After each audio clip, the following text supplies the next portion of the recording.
السلام علیکم ورحمۃ اللہ وبرکاتہ۔ ورم سجن کا علاج۔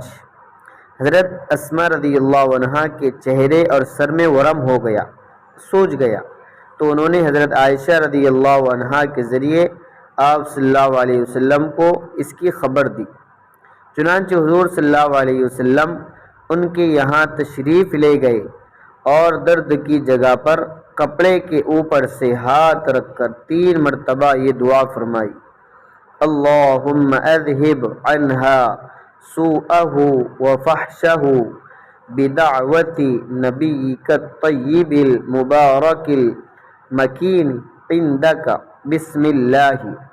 پھر فرمایا یہ کہہ لیا کرو۔ چنانچہ انہوں نے 3 دن تک یہی عمل کیا تو ان کا ورم جاتا رہا۔ تو یہ سجن اور درد کے لیے آپ کی بہت پیاری دعا ہے۔